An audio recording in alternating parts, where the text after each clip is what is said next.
The council chambers filled with soft pastel light as the final echoes of the vote faded. Envoys and humans stood side by side in quiet awe. Da! At the head of the hall, the elder envoy of Triton stepped forward. He offered his hand to Admiral Sarah. Valen, she walked with steady steps, her uniform crisp and white against the polished marble floor. Ambassador Nia Patel followed, holding a scroll tied with blue ribbon. The envoy unrolled it with a graceful motion. His calm voice rang clear. In the silent hall, on behalf of the Galactic Council, we welcome the Terran Empire as full members. A wave of warmth spread through the room. Humans and aliens exchanged respectful bows and soft smiles. Some envoys clapped in gentle applause. Sarah felt her heart swell with pride and hope as she pressed her signature to the treaty. Mia mirrored her gesture beside her. In that moment, a new chapter began for all worlds. Back on Earth, the news of membership spread like sunrise. In every city, screens and speakers shared the council's words. In New Delhi, crowds gathered in parks, cheering and singing. Children released glowing lanterns into the night sky, their lights drifting like dreams. Rio de Janeiro, the famous dot in a row, the famous dot in a row, the famous dot in a row. Sometimes the way forward is into someone else, is into someone else's arms. Carnival dancers added council colors to their costumes. Families watched via halo walls, waving flags and playing union anthems. Even deep in the jungles of Amazon, research outposts broadcast the message. Scientists paused their studies of healing plants and raised toasts to a future of shared discoveries. On Luna Base Alpha, colonists lit pathways with soft blue lights, spelling out welcome in every human language. In Mars colonies, young artists painted murals of humans and aliens building together. Across all settlements, the feeling was the same: joy, relief, and the promise of new friendships. Hearts swelled with pride as Earthfolk felt seen and valued. Among the stars in the days that followed, the first Terran Council session opened in a grand hall on Earth's orbit station Nova. Diplomats and scientists from both sides took seats at long glass tables. Admiral Valen listened as a Venusian engineer spoke of new water-purifying plants for desert worlds. Nia Patel watched alien poets share their songs in human translation. Translators hovered over holodoubles to smooth every phrase between strange tongues. A human biologist and a Trian medic shook hands over a vial of glowing bacteria that healed wounds without scars. Artists from Sirius painted a mural of the treaty signing on a floating canvas above the dais. Children from Terra and Europa stood on a platform and planted a seedling that would grow in the station's garden as a symbol of unity. Each time a new voice spoke, hearts opened a little wider. Scientists sketched plans for star elevator cables. Musicians wrote joint symphonies. Each project felt like a door opening between worlds, and every step carried the hope of shared futures, as sunlight of a distant star filtered through the Aurora's windows. Admiral Valen sat beside Nia Patel and gazed at Earth rising behind, a ringed world. They held hands in quiet gratitude. Sarah spoke softly. "We have shown our best. Now we must earn their trust." Nia nodded. "Together, we will journey farther than any before." Below, crew prepared for shared missions. In command tents, scientists and alien experts sketched plans for new labs and healing gardens. On Earth, children in schools painted banners of unity. Every corner of the Empire felt a spark of hope as the Aurora powered up for its next voyage. Sarah felt calm joy. Humans and their new allies would write a fresh story in galactic history. These words would echo through time as a testament to unity and hope. With hearts alight, humanity set its course among the stars. Their journey would inspire every world to reach out in peace and friendship. Inside the marble chamber of the Galactic Council, voices rose and fell like waves. Envoys stood at long ivory tables, their forms tall and strange under soft light. At the front, the elder envoy of Triton pounded his staff on the floor. "This display of art and science," he thundered, "cannot hide their weapons. We must act before their pride turns to power." His words echoed through the hall and some envoys nodded in silent agreement. Others sat back, eyes fixed on the fading images of human dancers and glowing engines that still flickered on the holoscreens. A stern delegate from Sirius rose next. Her tone was calm but firm. We have seen humans choose art over arms. They risked nothing but shared their best selves. If we punish them now, we punish hope. Art and song have guided peace for millennia. Her words spread warmth like sunlight through the chamber. A few envoys shifted in their seats, remembering the gentle music that once soothed their own disputes. Next, a healer from Orion spoke of human medicines. She described a trial cure for a disease that ravaged Sirius Prime's young. They offered us life, she said, voice soft with gratitude. Can we deny them friendship when they reached out with healing hands? As she spoke, holograms showed children smiling under new medicines. Some envoys wiped tears from their eyes. From the corner of the hall, a young envoy of Endara stood. She had watched the human ambassador so carefully. Clearing her throat, she said, "We stand at a crossroads. Do we choose fear or wonder? Humanity showed us their hearts. I propose we open talks, not attacks. Let us visit their world, learn from them, share with them." A hush fell. Even the elder envoy paused, struck by her courage. Tension hung in the silence that followed. Some envoys whispered of treaties, long broken, of past alliances that ended in blood. But then a gentle voice from a distant balcony spoke. It was the envoy of Venus who had shared human poems beneath ancient trees. "Our worlds once stood apart," she said, "but humans remind us how small fear can be when light shines between us." She smiled and sat. After hours of debate, the council called for a vote. Each envoy approached a crystal orb at their table, pressing a hand to cast their choice. The room held its breath as orbs glowed red for sanctions or green for dialogue. By one, they lit up in green. The final orb flickered and glowed a green light that washed over the chamber in gentle relief. Amid soft applause, the elder envoy stood again. His stern face softened, nodded to the Terran delegate waiting beyond the chamber doors. "Withdraw our ultimatum," he said. "We invite the Terran Empire to join us in council, not as supplicants, but as partners." Beyond the doors, Ambassador Nia Patel and Admiral Sarah Vallon felt relief bloom like sunrise. They knew this was only the start, but in that moment, they tasted the promise of unity. As they left the grand hall, envoys and humans alike shared smiles and bows. Corridors that once rang with tense whispers now carried laughter. In the quiet aftermath, the memory of human art and invention shone brighter than any threat. Galaxy had chosen to listen, and in listening, it had chosen hope. The future lay open, and humanity stood ready to walk its path among the stars. Asked ChatGPT. Ambassador Nia Patel stood at the glass window of Earth's celestial gate, watching the stars stretch into lines as the civilian liner prepared to depart. She smoothed her crisp uniform and took a slow breath. Around her, fellow travelers, artists. Scientists, teachers held small cases and holopads filled with human art and ideas. Nia felt a warm thrill in her chest. This journey was more than a visit. It was a promise of friendship. The liner's engines glowed softly, sending ripples of light across its white hull. Families from distant colonies waved at the launch tower. Children held stuffed toys shaped like earth animals. Scientists carried vials of bacteria that cleaned oceans and seeds that grew in Martian soil. Artists clutched delicate sculptures and music scores. Almia moved among them, greeting each person. Every face shone with hope.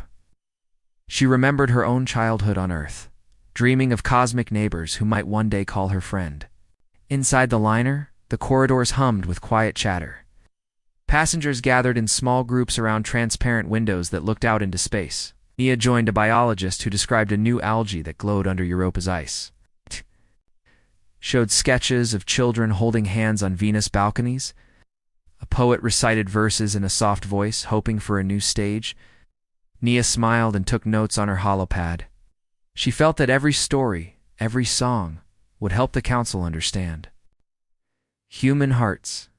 After many hours, the liner approached the council world. Nia watched as pale rings circled a jade-green planet. A single white tower rose above misty clouds like a beacon of welcome.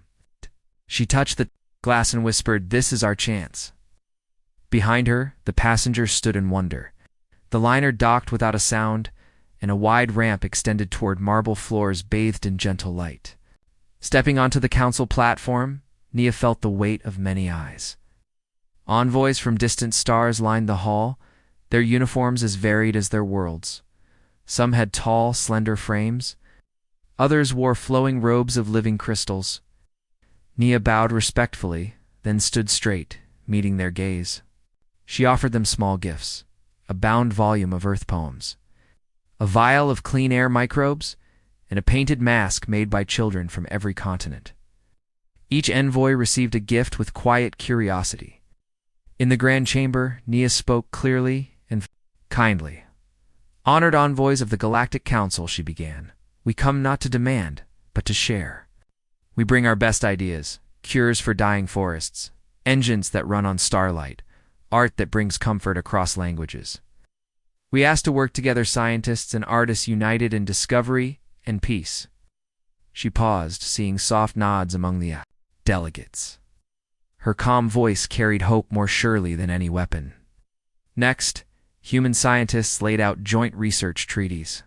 They sketched plans for labs on distant moons, where human and alien minds would study new medicines. They described cultural exchanges, artists from Phoenix Bay painting murals on Ganymede cities, dancers from Earth teaching steps on Titan stages. Nia watched as council clerks translated each word. She felt her heart rise when she saw scribes smiling as they wrote. Ow. Then the artists performed. A violinist played a melody that spoke of home. A dancer from Mars Colony 2 moved in graceful. Arcs that told of sand-strewn craters and sunrises over red plains. A painter projected swirling colors that looked like galaxies. The chamber fell silent, and even the hardest-faced envoys leaned forward. As the final note faded, a gentle applause rose, soft as rain. Among the delegates, old rivalries and fears melted. A stern envoy of Trion whispered to his neighbor, "Their art carries truth." A young queen from Orion stood clapping, tears in her eyes. The elder Triton envoy who had argued for force now laid down his pen. He approached Nia and spoke her name carefully, as if tasting a new word. "You honor us with your gifts," he said. "We see your spirit." When the ceremonies ended, Nia walked back to the ramp. She looked at each traveler and felt pride in their work. The council had seen humanity's best sides: kindness, creativity, hope. As the liner lifted for the journey home, Nia held her holopad close. She knew that seeds of friendship had taken root. In her heart, she already heard the future: shared voyages, joint discoveries, and a galaxy made brighter by human light. Ask ChatGPT. Admiral Sarah Vallon stood on the deck of the Aurora as the fleet slipped into formation above the council's floating seat. Each ship wore a bright white hull, their shapes graceful against the blackness. Sarah watched the slow, deliberate motion. Through the viewing port, below her, officers prepared the projection arrays. In that moment, the usual hum of readiness felt different, softer, filled with hope instead of tension. Sarah felt her heart steady. This was not a demonstration of force, but a promise of peace. One by one, the vessels glided past the council's grand chambers.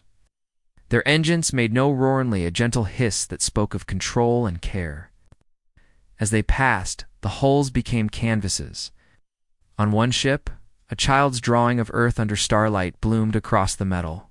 On another, holographic dancers from Venus traced slow, elegant lines in midair. A third ship showed images of Martian poets reciting verses under twin moons. Every projection pulsed in time with soft music that filled the void between worlds. On Earth, screens everywhere lit up in unison. Families in Nairobi held hands and watched as the colors of human imagination drifted above distant stars. In Rio, street musicians paused their play to listen and see. In Seoul, elders who had lived through hard times smiled through tears, Everywhere, people felt a quiet pride. They saw not weapons, but their own creations, art, poetry, broadcast back at them in the darkest reaches of space. Inside the council's marble halls, envoys seated themselves in stunned silence. The eldest member of the Triton delegation blinked at the murals of human children building sandcastles on Titan's beaches. A representative from Sirius covered her mouth in wonder as melodies from Earth's ancient strings filled the chamber. Guards lowered their weapons. Diplomats leaned forward. No one felt threatened. Instead, they felt invited into a human story of creativity and warmth. As the final ship passed, Admiral Valen activated a coordinated message. Each hull projected the words "We reach out in friendship" in dozens of alien scripts, flickering. Across the formation like fireflies, the phrase stood still for a long moment, floating in the silence between worlds. Then, one by one, the ships trailed their lights into a spiral and dimmed them, as if bowing before the council's seat. On the Aurora's bridge, Lieutenant Mira Holt watched the relay feed. She felt tears catch in her throat at the sight of humans sharing their deepest selves instead of their greatest weapons. Sarah turned to Mira and nodded. No words were needed. They had made their gesture clear. Earth would not be cowed, but neither would it threaten without cause. Back on the council world, the elder envoy rose to speak. His voice trembled, not with anger, but with wonder. He thanked the Terrans for their courage in choosing art over arms. Round him, delegates murmured in agreement. Some spoke of new treaties, others of cultural exchanges. All spoke with renewed respect for the species that had faced an ultimatum and answered with beauty. As the human fleet retreated toward Earth, her lights fading like gentle embers, Admiral Valen allowed herself a quiet smile. The fleet had flown in peace, and they had been received in awe. In that moment, she knew that humanity's greatest strength was not in its weapons, but in its ability to share hope. And as the Aurora turned toward home, Sarah felt certain that the galaxy would never forget the day Earth chose to speak with art. At the end of the 48-hour countdown, every screen on Earth and every holodisplay in the council chambers lit up at once. Admiral Sarah Valen stood before the shimmering feed, her uniform crisp and her gaze steady. Weight of a planet's hopes in her chest, but she did not tremble. The last seconds ticked by, and then silence fell. With a gentle nod, Sarah raised her hand. To the Galactic Council, her voice carried clearly across the void, "We have heard your demand, and we have felt its weight. But humanity does not disarm its spirit when faced with fear." She paused, letting her words echo. Somewhere in New Tokyo, a father pressed his son close as they watched. In Paris, artists set down their brushes to listen. Sarah continued, her tone both firm and warm. "We do not seek conquest or power beyond our reach. Our weapons guard our homes, but our hearts reach out in friendship. We ask not for your permission to exist, but for your recognition of our right to defend what we love." Her words painted images of children playing under Earth's blue sky, of researchers sharing cures for distant worlds, poets writing songs under Martian moons. Back on the Aurora's bridge, Lieutenant Mira Holt watched tears form under Sarah's lashes. She looked away, not wanting her commander to see. But Sarah did not flinch.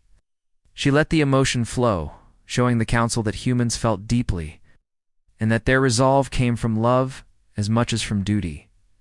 In a small village on Venus, Colony 3, settlers gathered around an ancient family holoprojector. They saw Sarah's face and heard her voice. A grandfather reached out to touch the light, as if it were flesh. His granddaughter whispered, "She speaks for us all." Inside the council world's grand hall, envoys stirred. Some shifted in their seats. The elder envoy of Triton frowned. At first, struck by the raw honesty in Sarah's tone. He exchanged glances with the envoy of Sirius, whose eyes softened. Across the room, a younger delegate tapped a note on his datapad. "Human pride is genuine." Sarah spoke of Earth's trial storms that tested cities, plagues that challenged healers, conflicts that taught hard lessons. She spoke of art that healed wounds, technology that cleansed oceans, and music that bound strangers and shared hope. Every line carried simple truth, and every pause felt like a heartbeat. We asked for dialogue. Not ultimatums, she said, voice rising gently. We asked for a seat at the table of worlds, not a sentence from above. If you wish to test our good faith, join us in a project of peace. Build with us, learn with us, share with us. We stand ready. On Earth, collective breaths were held. In the deserts of Sahara, caravans paused under starlight. In the jungles of Sumatra, researchers closed their field logs. Every human felt the moment as if it were their own voice. As Sarah finished, she lowered her hand. Silence stretched. A single clap rang out in the council hall, soft but clear. Another followed. Soon, a low murmur of applause spread among envoys who saw not defiance but dignity. They whispered of a species that faced fear by opening its heart. Sarah allowed herself a private smile. She turned to Mira, who bowed her head in respect. Sarah's spirit soared not because she had won a battle of words, but because she had shown humanity's true face, proud, united, and ready to stand as equals among the stars. Chief Engineer Leo Chong stood before a wall of screens in Earth's Grand Innovation Hall. Each screen showed a different corner of the Terran Empire. He tapped a console, and the global live stream began. His calm voice carried through every city. Send us your art, your music, your inventions. Show the council our heart. Across continents, people answered the call. In Brazil, a painter sketched a mural of Earth wrapped in starlight. In Japan, school children rehearsed a song about peace and discovery. In Germany, a startup unveiled a compact fusion engine that could power colonies without pollution. Each contribution streamed live, one after another, until the hall felt full of color, sound, and wonder in the streets of Lagos. Families gathered around public hala terminals. A young woman played a violin concerto she had composed for the occasion. The violin's gentle notes wove through the city's bustle and brought drivers to silent applause. Nearby, a group of students raised holograms of whales breaching from Martian season artists dream of what humans could heal and restore. Back in the Innovation Hall, Leo watched tears glisten in the eyes of diplomats and soldiers alike. He felt pride well up like a rising tide. He addressed the audience. We are more than a fleet. We are artists and dreamers. In 2 days, our reply will not be empty words. It will be our best selves on display. On the flagship Aurora, Admiral Sarah Vallon watched the live stream feed. She smiled as a robotics team in Moscow demonstrated a helper android that could care for elders. She felt hope kindle in her chest. Round her officers paused their tactical drills and leaned forward to listen. Even in uniform, they felt like parents at their child's recital. In the deserts of Arabia, engineers deployed portable solar arrays that could light villages at night. They sent the output data to the live stream, showing lights flickering on across dunes. The sight made viewers gasp. Humanity could share power, not just seek it. Comments and emojis flooded the live stream. Unity, hope. We stand together. As Earth turned beneath a rising moon, the final contribution arrived from a small colony on Europa. Children there had grown up under ice, never seeing sunlight. They recorded a dance of celebration under artificial stars. Their laughter and grace moved hearts across the galaxy. Leo ended the broadcast with one final message. Let every star see our unity, every world know our spirit. In council seats many light years away, envoys paused their arguments to watch the show. Some frowned at first. What place did music and art have at a moment of crisis? But as the human song filled the chamber, their expressions softened. They saw not a threatening power, but a world determined to shine its best light. In that moment, the envoy of Venus whispered to a colleague, "They truly believe in us and in themselves." Admiral Sarah Vallon stood on the bridge of the flagship Aurora as the sky above New Seattle darkened. A single beam of light split the clouds, forming a floating screen in midair. On that screen, the stern face of the Galactic Council's lead envoy appeared. His voice echoed across every city on Earth with a single demand. All Terran defenses must be disarmed within 48 hours, or face severe consequences. Sarah's heart tightened, but she held her chin high. At her officers, men and women who had trained for this moment, their hands hovered over control panels, ready to obey orders. Sarah pressed a small button on her console. "Broadcast ended," she said softly. Around her, the silent hum of machines carried both tension and hope. Across the Terran Empire, people paused in their daily tasks. In the plains of the Australian outback, farmers shut down their automated harvesters and pointed up at the sky.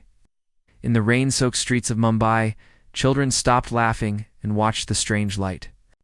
Above, in the forests of Canada, biologists closed their lab doors and joined neighbors in small clusters. Sharing worried faces and whispered prayers, on every continent, families gathered around home terminals. Mothers hugged children close. Fathers reached out to hold trembling hands. Neighbors who had never spoken before stood together in doorways. The message from the council felt like thunder, but when it fell, it brought everyone to a common ground. Sarah had seen this before when people knew they might face a great test. They drew together. Back on the Aurora, Sarah walked past her crew. She paused beside Lieutenant Myra Holt, who calibrated the ship's sensors. "We have 2 days," Sarah said. "Let's show them who the Terrans really are." Myra's eyes shone with determination. She tapped her console and replied, "We will, Admiral." In that moment, Sarah felt a warm rush of pride, below in Earth's great halls. Chief Engineer Leo Chung opened the live stream portal. He stood before a sea of screens that showed artists painting murals, schoolchildren singing songs, and inventors showcasing clean energy engines. Each contribution carried a message. We value life. We seek friendship. We will protect our home. Leo smiled as voices rose in harmony around the globe. As Sarah returned to the command center, she thought of those paintings, those songs, those engines. She remembered her own childhood on Mars Colony 2, where she first learned that humans did not give up when faced with fear. She remembered her parents' lullabies and how she once promised to make the galaxy a place of hope, not war. Sarah tapped a button and activated the ship-wide intercom. To every person in the Terran Empire, her voice rang clear and steady. "We have received the Galactic Council's demand. We will not disarm our hope or our spirit. In 48 hours, we will send our reply. Till then, share your stories, your art, your dreams. Let the galaxy see who we are." Behind her, the Aurora's crew cheered quietly, their faces lit by the glow of the consoles. Outside the bridge windows, Earth itself seemed to pulse with life. In those moments before the true test began, humanity stood as one ready to respond, not with anger, but with pride and unity.